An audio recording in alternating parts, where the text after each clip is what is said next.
Hey, welcome to Planet Hex. I'm Andrew Horn. This is a show where I talk about a lot of retro media, usually VHS tapes, old movies, cartoons, games, music, action figures, a bunch of other stuff that scratches the itches that so many of these middle-aged dorks like myself are getting with ever greater frequency. This weekend I should have been at HorrorCon in Sheffield, which I didn't manage to do, as on Tuesday at the gig I was at, you see the video on my channel, you saw I was at a gig in town here in Nottingham, my ankle problem flared up, so right on cue for the third time in a row I failed to get to HorrorCon because of my health. So of course I thought I'd come and make a video. So this video in particular is going to show you, it's going to show the world that retro cult movie fans like us, that like horror movies and exploitation films and films that are full of all the gore and the violence and the hideousness, can still be enjoyed, but yet still we enjoy them in a modern era. I'm going to show the people of the world that we are actually people of culture, people of knowledge and of elegance. So I'm going to take you through a Tapehead's library. I've got with me here many titles that fill my bookshelves with joy and delight and information on like special effects and how a lot of things were made. Now I'm going to start going through this list with the most important one, as he has just passed away. Rest in peace, Roger Corman. So I'm going to bring up How I Made 100 Movies in Hollywood and Never Lost a Dime by Roger Corman with Jim Jerome. This is a great account of how Roger Corman got his start.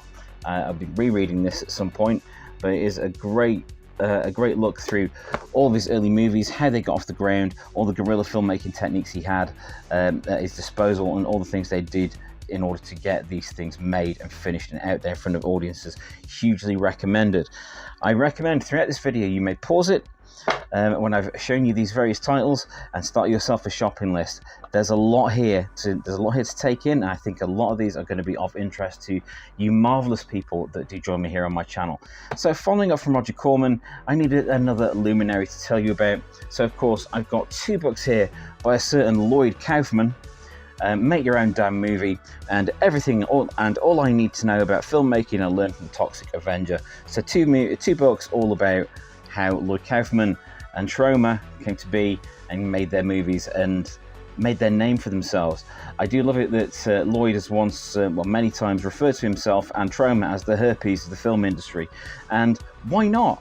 You know, if you got an itch to scratch, make more people itch, I guess. That didn't really work, but hey, do recommend both of those books. They are really good reads for anyone that's fans of Troma, anyone that's fans of low-budget filmmaking in general, and getting into the right mindset to get out there and make stuff of your own. An obvious one here, the Mammoth Book of Slasher Movies. If you like your horror movies, you like your VHS era stuff, this is jam-packed with stuff from the VHS era. There's many rental delights in here. And then there's also things like House on the Edge of the Park that not everyone would have seen, but if you like things like Last House on the Left, you'd like that. Let's have a flick through. There's Mardi Gras Massacre, Don't Go in the House, Chopping Mall, of course, Cannibal Campout, look that one up, Bloody Moon, Bird with the Crystal Plumage. So there's all kinds of stuff in there that falls under the slasher genre. Do check this one out. Slasher Movies, an A to Z guide to more than 60 years of blood and guts by Peter Normanton. This is really well worth your time. It's a really great book. All right, next on this pile. Oh, this was so fun. Okay, Film Critic's year-long quest to find the worst movie ever made. It's Michael Adams with a foreword by a certain George A. Romero. This book is called Showgirls, Teen Wolves, and Astro Zombies. And it is literally a diary of this dude's quest to watch the worst films ever made. And yeah, it's a lot of fun. I've seen a lot of the things that are talked about, and I share some of the opinions. As with everything, you'll find something that you disagree with, but it's so fun to get through. And there's a lot of things in here that speak to me on a personal level, like trying to explain to friends and family why you'd want to do stuff like this. I find these things fun. I think we've made that apparent. But definitely check this one out. Michael Adams, Showgirls, Teen Wolves, and Astro Zombies. Great recommendation. What else next? Follow that with How 1999 Blew Up the Big Screen. Now this is called Best Movie Year Ever. Now, this is by Brian Raftery. And this is a really cool idea, going through all the major releases and independent releases as well from 1999 and their effect on cinema and their lasting effect on cinema and popular culture. If you think about 1999, there was like The Sixth Sense, The Iron Giant, we've got Star Wars: The Phantom Menace, there's Cruel Intentions, there's Blair Witch Project, there's absolutely loads of stuff. Fight Club, Run Lola Run, Office Space, a lot of things came out in that year that really shaped popular culture for a long time. This is a really good, really insightful look into what could well be one of the best movie years ever. Do you recommend that? One that I am deeply in love with is which I'm now using as a shopping list for things that I've not seen in years. I have mentioned this on the channel before. A lot of these I mentioned on the channel before. Wild and Crazy Guys. This is something else by Nick de Semlyen. Sorry, Nick. And it's how the comedy mavericks of the 80s changed Hollywood forever. This is superb, telling the story about how people like Bill Murray, Dan Aykroyd, John Belushi, Eddie Murphy came to be more well known, how their careers went, the successes they had, the flops they had that followed them, and how they clawed things back. It's absolutely addictive, this book. You learn about all the infighting, who liked who didn't like who, the effects of certain movies on popular culture. Is really excellent. Lots of interview material in here, lots of very well researched material in here. So yeah, Wild and Crazy Guys, absolutely essential purchase. I'll follow that with Chasing the 80s, which is a good fun one. So the ultimate North American movie location, a road trip, written by Spencer Austin, and it's about a road trip. So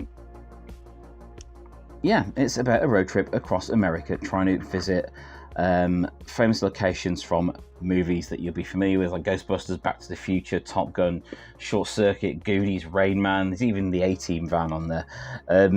Not as I would say as essential as Wild and Crazy Guys. This is more a personal journey, more a travel book, but it's really good to go along this journey with the guys that went on that trip. I do recommend that. Chasing the 80s.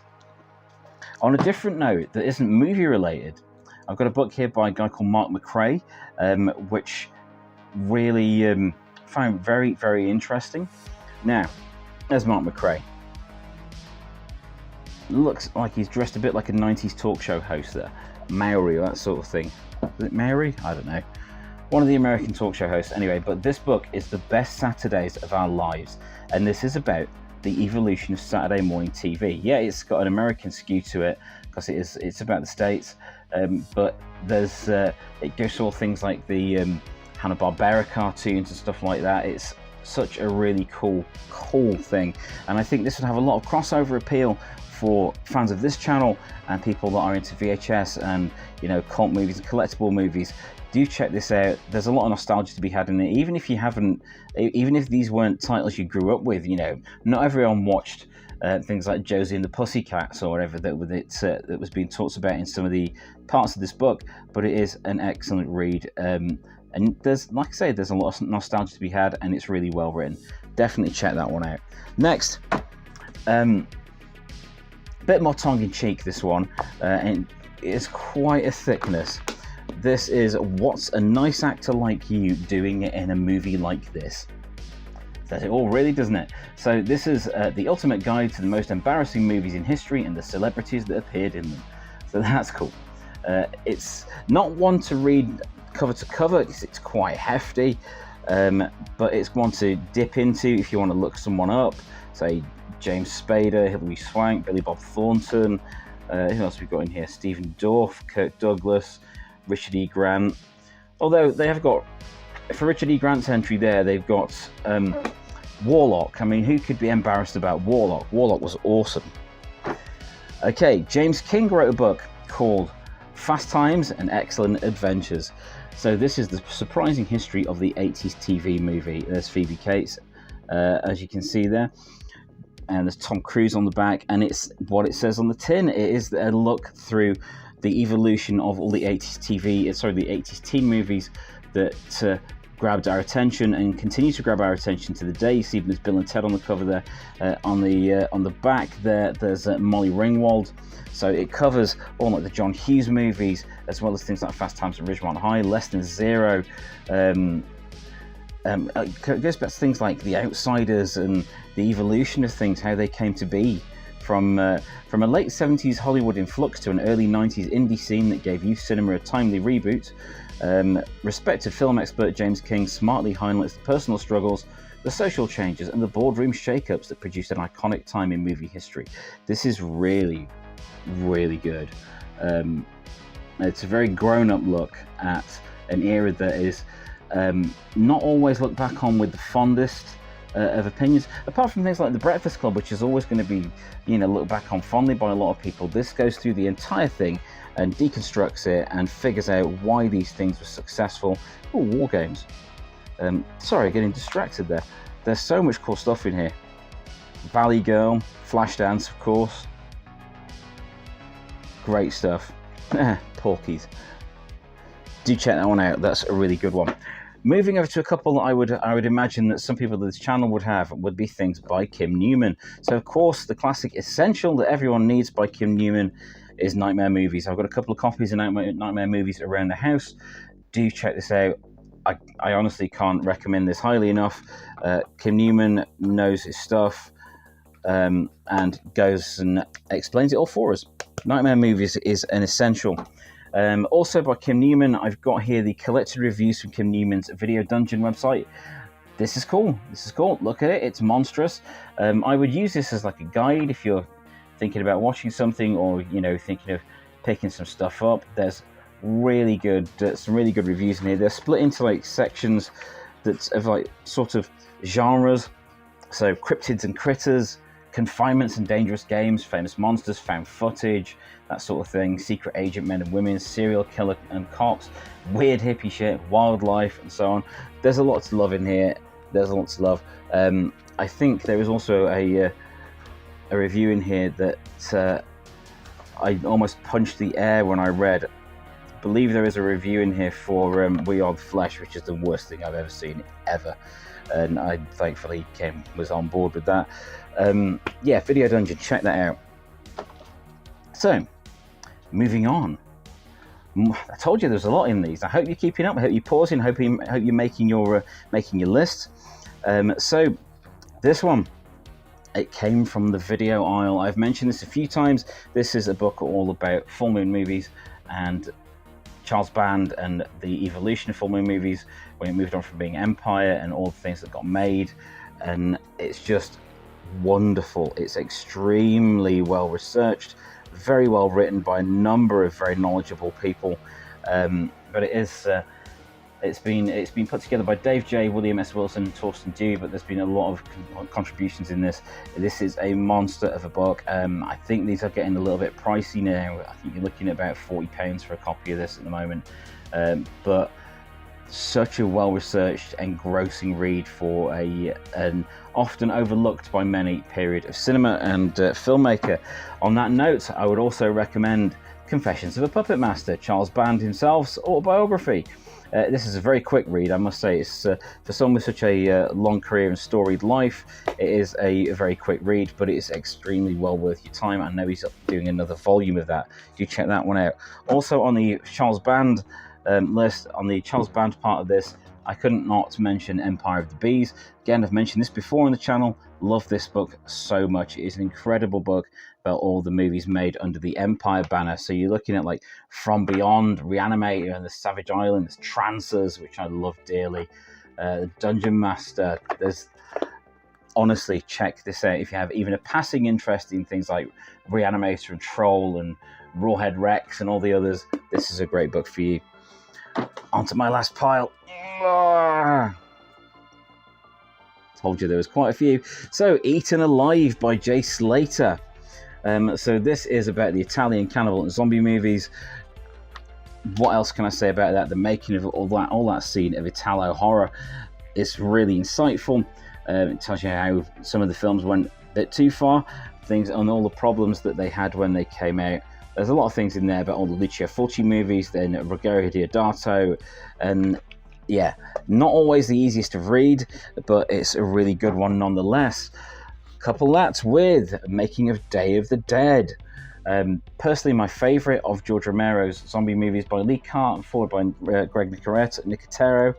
This is a really good look through the making of Day of the Dead and the things they wanted to do with it. The story about what the original story of Day of the Dead was like is really interesting, and how they just couldn't pull it off with the budget and the technological limitations of the time. Do check that out. Book of the Dead. Book of the Dead by Jamie Russell. Complete history of zombie cinema.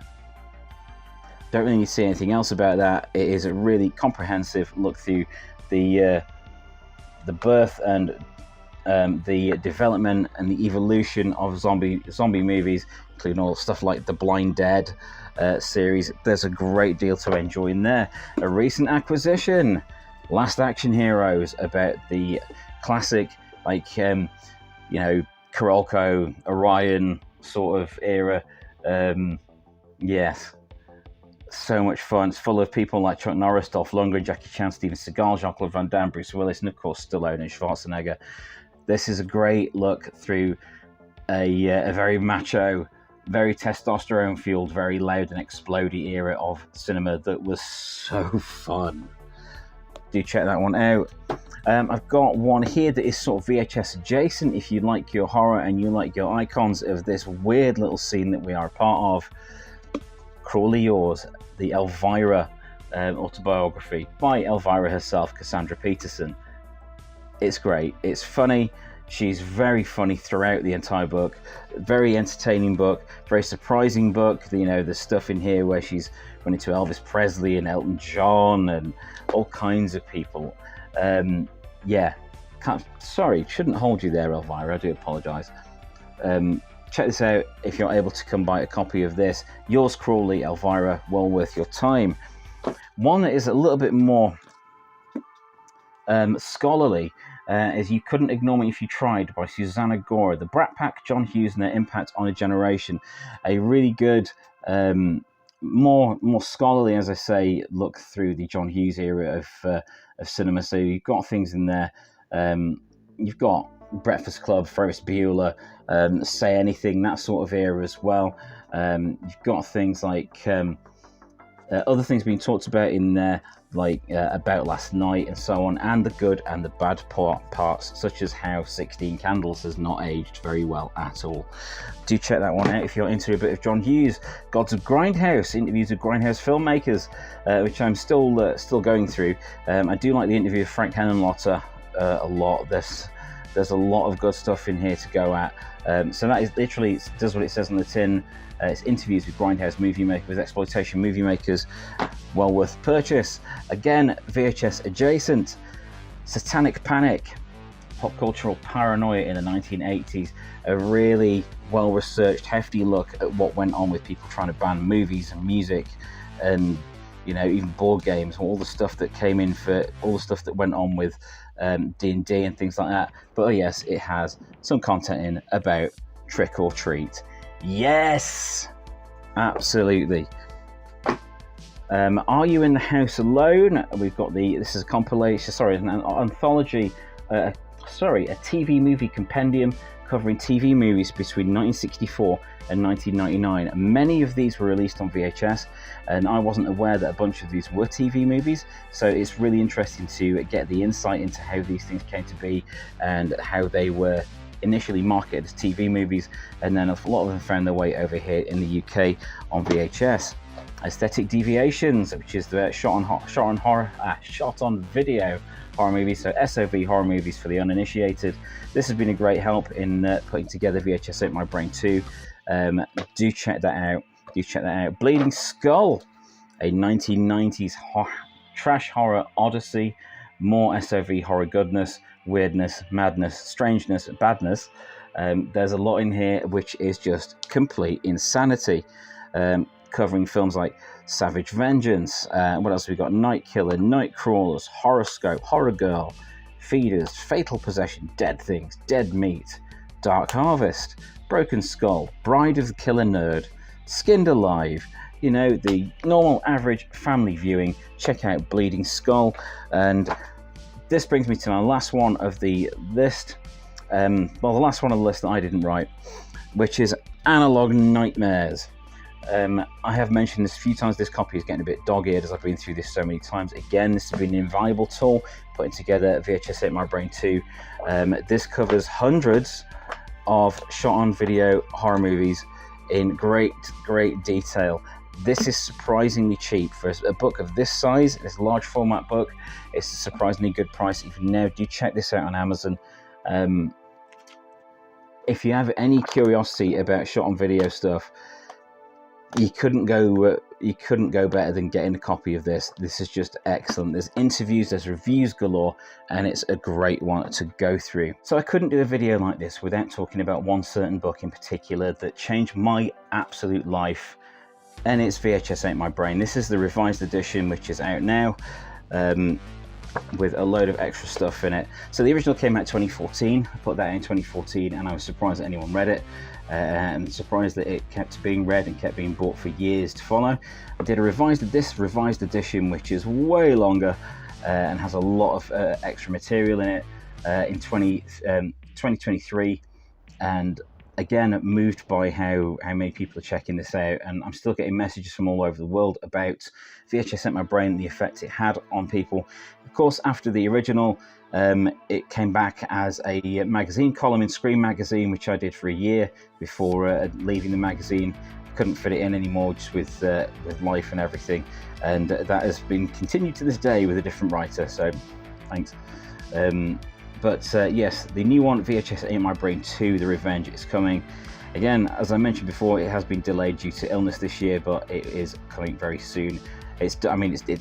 I've just got some work to do in putting it all together to get ready to be released. So that's very exciting. But I would say this is the most personal, most important one to me, not because I wrote it, but because it's so personal, and it opened up a lot of stuff for me and showed me how I dealt with a lot of life's problems through watching daft old movies.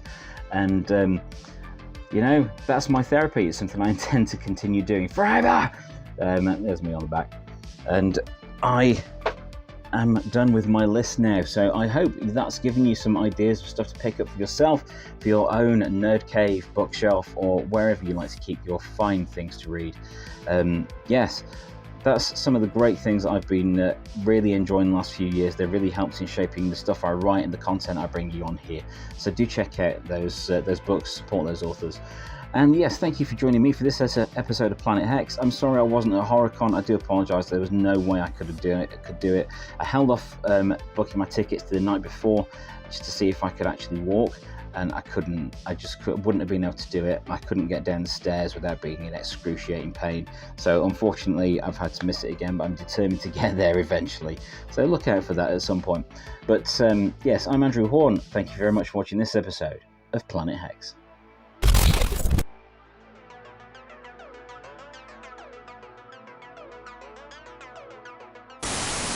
Hey, I'm Andrew Horn. In 2014, I put out a book called VHS8MyBrain, all about collecting VHS tapes and appreciating its dead format and the weird stuff that it brought to pop culture, and what's happened in the last 10 years in terms of the scene, collecting VHS and people's awareness and perception of it. And I love sequels, so guess what? It's tape time again.